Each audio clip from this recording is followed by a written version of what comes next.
When did adopting a rescue dog lead to solving a cold case? I'd just adopted Bella, a sweet Bernese mountain dog who let toddlers pull her tail and would curl up on strangers' laps at the park. But for some reason, the moment I tried to lead her into our garage, she completely lost it. She'd throw herself against the wall, scream like she was being hurt, and thrash until I gave up.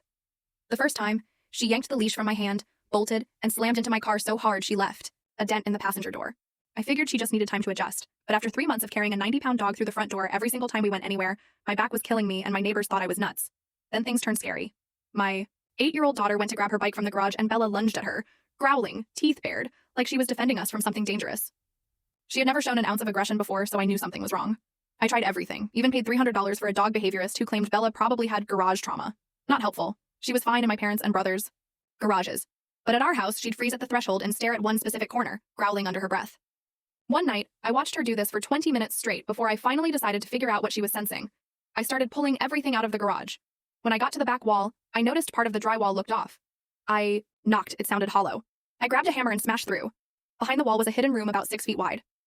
The concrete floor had heavy eye bolts drilled into it, with thick boat chains coiled in the corner. The smell hit me. Rotting food, mold, human waste. There was a filthy mattress shoved in one corner, dozens of empty water bottles, food wrappers, and piles of dirty clothes. The walls were water-damaged, covered in scratched-in graffiti. Based on the dust, it had been untouched for years. I called my contractor friend, Mike, and we spent the weekend tearing it apart. We ripped out the bolts, hauled out the garbage, bleached every inch of concrete, sealed it with primer, and put up new drywall with bright lighting so there were no dark corners. When I brought Bella out afterward, she walked right in, laid down in the exact spot where the hidden room had been, and started bringing her toys out there.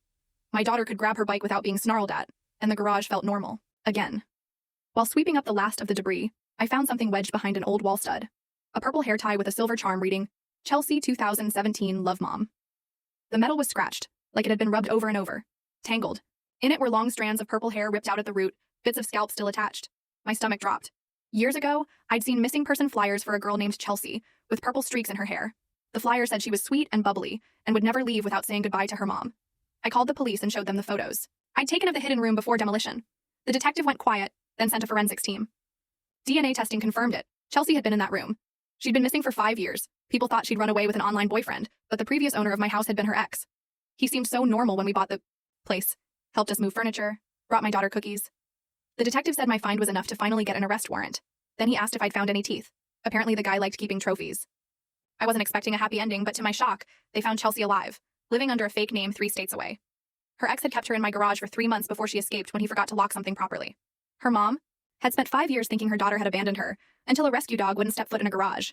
Full story on the channel, link below, click now, and watch what happened next.